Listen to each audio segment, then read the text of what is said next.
Welcome back to another episode of the Jaxon Show. I'm your host, Jaxon Solomon. Today, we'll be walking through my Week 18 NFL predictions. You're going to take a look at this playoff picture over to the right. So let's get it in. Hopefully today's a little bit quick episode.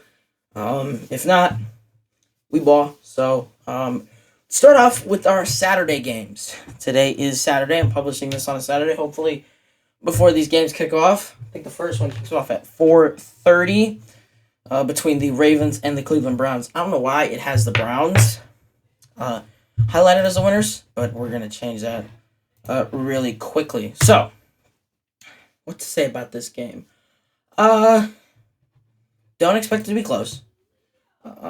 Definitely supposed to be a blowout, especially considering that it is in Baltimore. So I'll take the Ravens right here. 12-5 AFC North winners for the second season in a row. But this is the biggest game right here, right? Steelers versus Bengals. Bengals need a win, a little bit of help to make the postseason. The Steelers, they would need a win to win the division, and since Baltimore already won, that can't happen now. So I think it's a little bit lesser value since Baltimore already won. So give me the Bengals. I don't think the Steelers are going to I believe Cincinnati's going to win, but I don't think that Pittsburgh will play worse because they can't win the division. I just think Cincinnati, this is win and end type situation. So they're going to play better than Pittsburgh. Moving on, the Falcons taking on the Panthers. This game. What to say about this game? Well, really, Falcons need to win to make the playoffs. If they lose, then Carolina.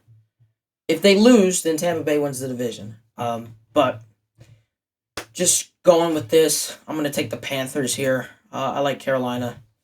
I like Bryce Young. And I hope that if they beat the Falcons, this would clinch, right? It would secure Bryce Young's job as a quarterback going into next season, all right? Commanders, Cowboys. I don't know if the Commanders are going to rest starters tomorrow. I would hope that they would.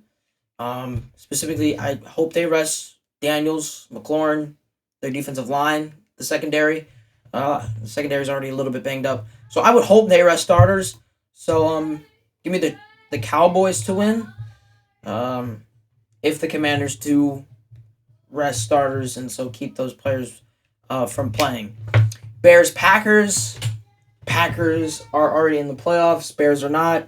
Give me the Packers, though. I just think that this season has gone just so bad from Chicago that it is surprising to many people that Caleb Williams had the perfect situation, but I feel like a lot of people talked about how Caleb Williams didn't have the offensive line, the offensive scheme for him to fit into that situation.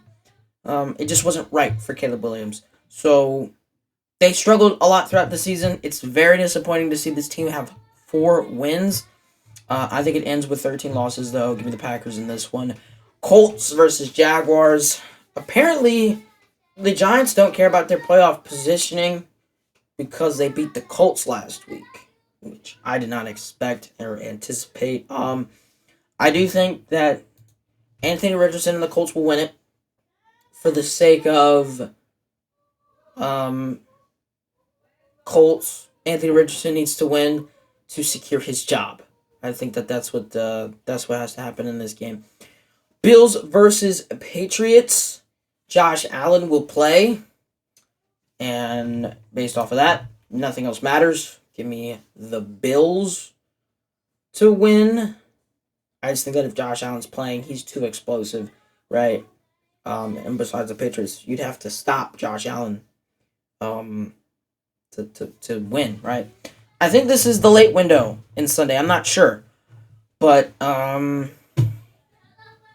you have the Eagles taking on the Giants. Actually, you know what? This is still part of the early window. So, Eagles, Giants. Saquon Barkley has a chance to win, to earn the single season rushing record, and yet he's not going to play, I don't think. But give me the Eagles. I think that if the Giants are serious, you play anybody besides Drew Lock.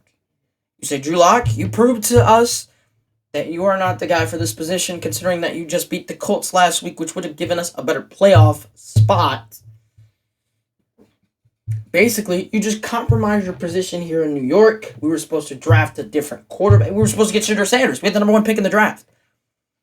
You jeopardize that. You put that in jeopardy. Give me the Philadelphia Eagles. Saints Bucks. This game is irrelevant because Atlanta lost.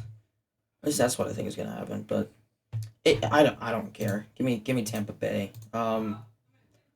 Buccaneers for the victory. Now, Titans Texans. This is an opportunity for the Texans to win 10 games. I did not know the Texans were this bad, but if they had Stephon Diggs, they could possibly be 12-5 right now. I do think that. More explosive plays, right? And I also think that if CJ Stroud played a little bit better, then he would be in this position. But moving past that, I think Stephon Diggs is the difference between a 9-7 season and a 12-4 season. That being said, Texans are resting starters. Give me the Texans. I mean, you know what? Give the Titans, actually. Since the Texans are resting starters. Cardinals versus 49ers.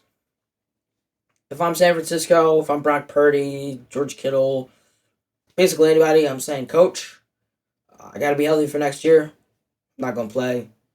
And if I'm Kyle Shanahan, I respect you for it. Give me the Cardinals. I expect San Francisco to not play starters for the sake of being healthy. I expect them to draft high, get a good draft pick, and just move along, right? But this is kind of the thing with San Francisco. I know a lot of people, I heard Tony Romo say it once. Either Kyle Shanahan takes the 49ers to the playoffs, the NFC Championship game, or they miss the playoffs. This is one of those years where you just missed the playoffs. 2020, the COVID year, everybody got sick. Everybody was COVID. Kittle, the Jimmy Garoppolo got COVID. George Kittle got COVID. Deebo Samuel got COVID. Basically, their entire roster had COVID, so they weren't very good that year. Next year, they go to the NFC Championship game. Lose to the Rams. Next year, they go to the NFC Championship game, lose to the Eagles. Next year, they go to the Super Bowl. This is just one of those years where they're just injured, right? A lot of their superstars are out. I think Brandon Ayuk definitely changed the complexity of their season. Deebo Samuel was supposed to be the number 1 receiver on this team. He's not anymore, so things have changed, right? But definitely expect San Francisco to be picking high in the draft. Next, Broncos, Chiefs. Broncos have not made the playoffs since 2015, the year they won the Super Bowl. So, for that reason, give me the Kansas City Chiefs. I don't want Denver in the playoffs. I just don't want the Broncos to be there. Still got a lot of hate. I don't really hate the Broncos or dislike the Broncos, but I feel like the Broncos are already better than the Chargers. And I don't like it. I feel like the Broncos have developed a quarterback at Bo Nix, who is not better than Justin Herbert, but he's a very talented quarterback, a very good quarterback. And with the year that the Broncos have had compared to the year the Chargers have had, I think the Broncos are better than the Chargers. So I don't want the Broncos to make the playoffs. I'm petty. Sue me. Right here, give me the Jets because I want the Bengals to make the playoffs. Next, the Chargers because I am a Chargers fan. Rams, Seahawks for the division here. I think this is supposed to be America's Game of the Week, yet I'm in Michigan. I can't watch this game. Weird. But give me the Rams. And Sunday Night Football between the Detroit Lions and the Minnesota Vikings. Let's have a little discussion about this. The first meeting between these two teams, it came down to a field goal. I have an episode, I published an episode on a podcast about this. You can go listen to it. But basically, I remember in that episode, I talked about that game and how intense and how interesting that game was. But also how Minnesota did not score an offensive touch. They only scored one offensive touchdown in a game where they had the lead in the fourth quarter. This is an entirely different Lions defense. This Lions defense has changed so much. No Hutchinson, no Davis, no McNeil. They're missing 7 day one starters, including Alex Anzalone, who might return next week or the week after, depending on who wins this football game. Minnesota's defense, one of the best in the league, but the Lions have the best offense in the league. Minnesota is one of the best defenses in the league. Detroit is one of the best offenses in the league. And, man, this is going to be one heck of a game Sunday night. Absolutely. But give me the Lions.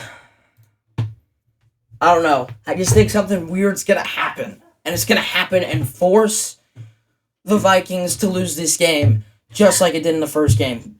I remember Derek Montgomery had fumbled the football. It gave Minnesota the lead with less than a minute to go. Detroit drives down the field with 2 timeouts, kick the game-winning field goal, and end it. I think the same thing happens in this game. Lions defense might not be the same. Minnesota might score more offensive touchdowns, but I don't think it matters. I'm going to take the Lions in this one. So look at the AFC playoff picture. Joe Burrow's Bengals travel to Buffalo. The Steelers, with Russell Wilson, will travel to Baltimore to take on the Texans. And my Los Angeles Chargers, baby, take on the 9-8 Texans. Man, what a fall off. The team with the bye will be the Chiefs. Some way, somehow. Shout out Aiden Rodriguez. And the NFC playoff picture. Jaden Daniels and the Commanders travel to Philadelphia to take on Jalen Hurts and the Eagles in the first round. Green Bay will go back to Los Angeles, and the Vikings will take on Baker Mayfield. Lions will get the bye. Those are the Week 18 predictions. Look at the final standings if you want. Look at the draft order if you want. All in all, go Lions. See you Sunday night.